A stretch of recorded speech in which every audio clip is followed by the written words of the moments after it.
I believe that this nation should commit itself to achieving the goal, before this decade is out, of landing a man on the moon and returning him safely to the earth. We choose to go to the moon in this decade and do the other things, not because they are easy, but because they are hard. Because that goal will serve to organize and measure the best of our energies and skills. The date was May 25th, 1961. Thrust into a race for international space supremacy, President John F. Kennedy passed the torch to a young National Aeronautics and Space Administration.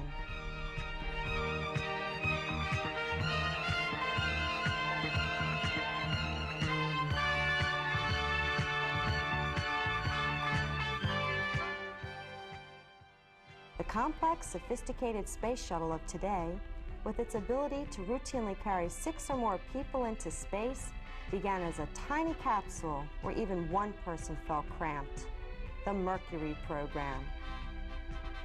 The 7 flights of Project Mercury proved that humans could survive in space. The next step was Gemini, expanding our reach. The 2 unmanned and 10 manned flights of Project Gemini subjected man and equipment to flights of up to 2 weeks in duration. America thrilled to the first spacewalk, a 20-minute extravehicular exercise.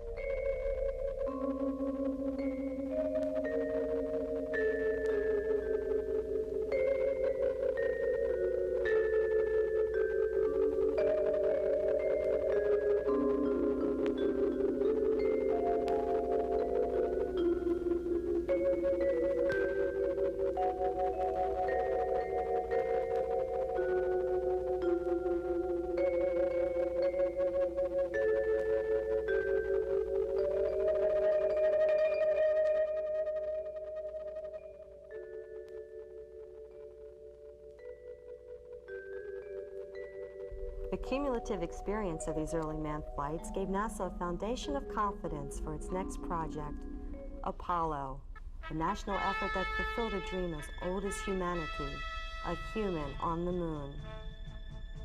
From Mercury to Apollo, the space program depended on the Goddard Space Flight Center for its link to Earth. Fort Goddard was the home of the Manned Spaceflight Network, the central control for 29 ground tracking stations, 4 tracking ships, and 8 specially modified tracking planes. These were scattered around the world to keep in constant communication with the astronauts in their vehicle. For a manned mission to the moon, Project Apollo would need a monster rocket called Saturn V.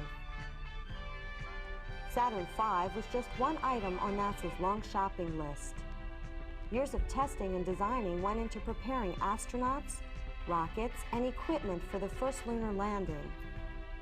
Cape Canaveral, soon to be named Cape Kennedy, needed a building 525 feet tall, where the Saturn V, the Apollo spacecraft, and the moon landing ship could be put together atop a tracked carrier as big as a baseball diamond. Before humans could land on the moon, it was necessary to learn about the conditions there.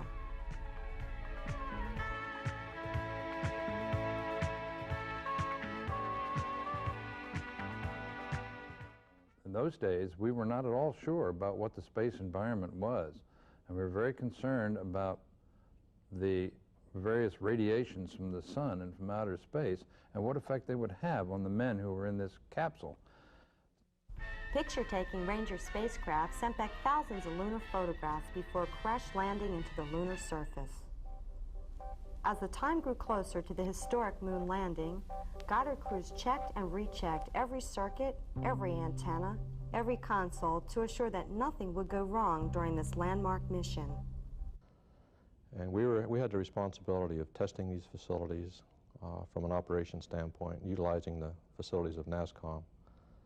And we supported 24 hours a day for a lengthy period of time during a program called, we used to call it AGNOP, but it's Apollo GOS Qualification Navigation Program, where we used to track lunar orbiter with the 30-foot antennas, parabolic antennas, which we called USB antennas, that were located at the manned space flight stations around the world. As far as preparation for the mission and troubleshooting circuits when they would fail, I like to think of it, and I used to call it then the Great DB Witch Hunt, because we had made promises to the network that we could exchange test tones between our center and the remote tracking stations and get those test tones back plus or minus 3 dB, which is a pretty stringent requirement for the air-to-ground astronaut voice relay circuits. The man destined to put the first footprint on the moon was Commander Neil A. Armstrong, a former NASA test pilot who had experience in space during Project Gemini. Edwin E. Aldrin Jr., known as Buzz, who would be the second man on the moon, had a Doctor of Science degree in astronautics. Michael Collins, with a Bachelor of Science degree, was to fly the Apollo command ship in parking orbit around the moon while his fellow crewmen explored below. The day arrived and NASA was ready.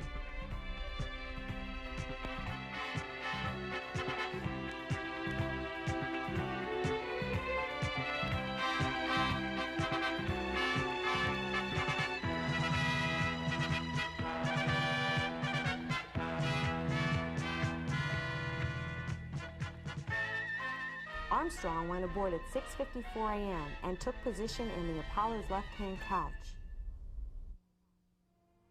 5 minutes to liftoff and still counting.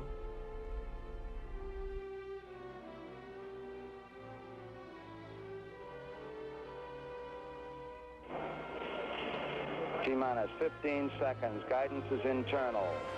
12, 11, 10, 9. Ignition sequence start. 6.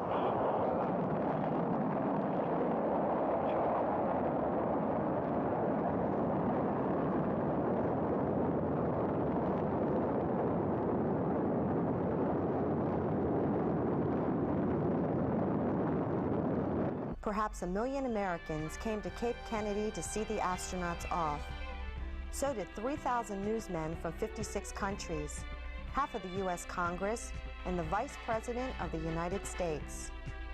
Former President Lyndon B. Johnson, an avid space program supporter, and Mrs. Johnson were among those who followed the Apollo 11 liftoff. Millions more watched the launch on worldwide television. Immediately following launch, the 30-foot antennas at Goddard's Merritt Island tracking station picked up communications with the spacecraft, then handed the circuits off to the ground station at Grand Bahama Island, then Bermuda, followed by the tracking ship Vanguard in the Atlantic Ocean, and so on around the world. Goddard was the control center for all the ground stations that were around the world that were going to be supporting, and that were supporting the manned flight program. And NASCOM's the central hub of the NASA Communications Network, and still is to this day, which means all of the signals coming in from the remote tracking stations reach Goddard before we hand them off to other facilities. But during Apollo, everything came into Goddard first. So anything that was said, as an example, the astronaut voices would be in a digital format from the spacecraft, but when they reached the tracking stations, they were put into an analog form and traveled that way into Goddard, where we conferenced all of the voice circuits together and then handed them off to JSC, to Houston. Views of their home from the Apollo spacecraft reminded Earthlings the world over of how fragile their planet is and of the need to preserve and protect its resources. The pictures they saw and the video coverage we have today would look like nothing more than gobbledygook without the special camera and processing techniques developed by a team of Goddard engineers. Not only did they have a couple modes of operation, which were simply, let's try this if this doesn't work, but we also had a very limited bandwidth, and the ground equipment had to reconstruct the picture so that it would be usable. The picture as transmitted would not be able to be telecast on a home receiver. As viewed, it would be a very flickering picture that would not be too usable except for possibly an engineer evaluation. When the camera on the lunar lander began to transmit pictures as it approached the moon, the Goddard team received the signal at a special processing facility set up in Sydney, Australia.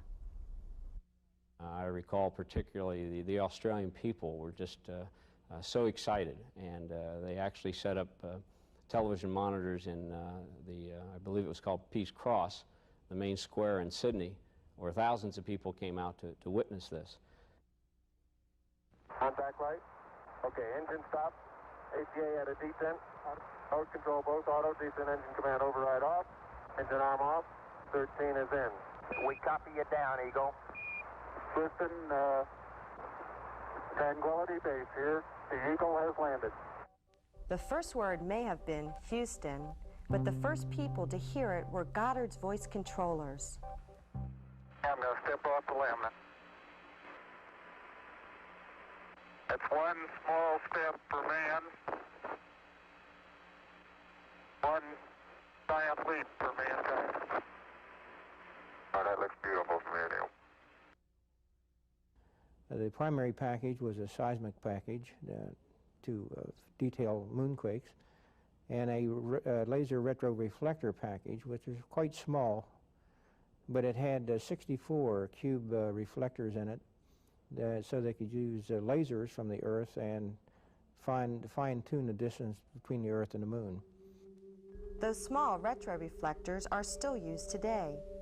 By bouncing lasers off these lunar-based reflectors, Goddard scientists continue to learn about the movement of the Earth's crustal plates with the same accuracy as when they were first placed on the Moon.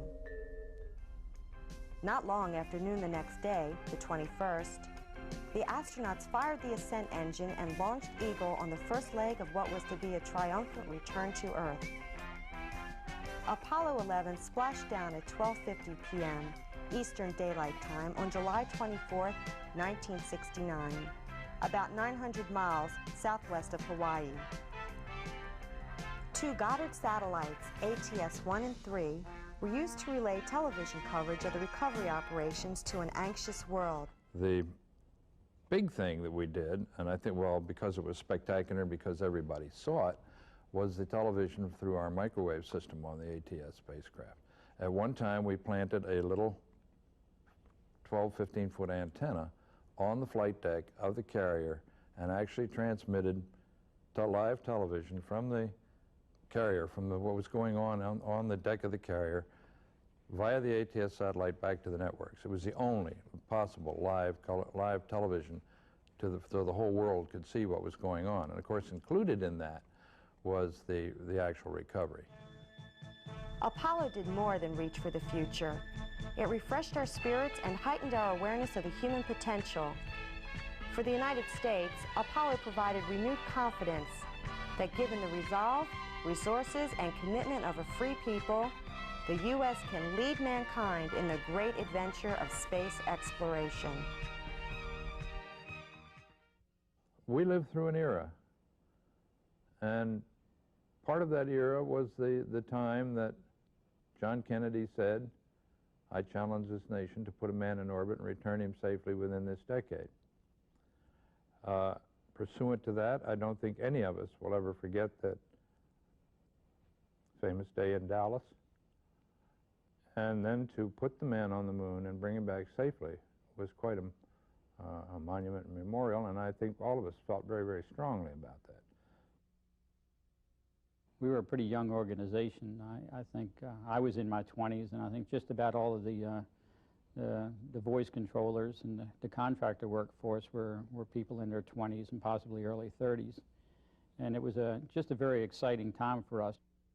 I mean, we would put hours and hours and hours of work in, and we were proud to do it because we did see our piece in the puzzle and what our own personal accomplishments might be. And we felt quite proud that we were a part of bringing that data back to them, because that was the whole purpose, to get science data, and that's what we did. I think the biggest satisfaction was that it enabled everybody in the world to see something that was a one-shot, one-time affair, which was the first step. And that's basically what we worked on, and as other speakers that I've heard speak said, that we worked a lot of long hours and strenuous days, and I think everybody that worked on that program probably agrees that they didn't notice it. It was just too exciting to be concerned about the hours you spent.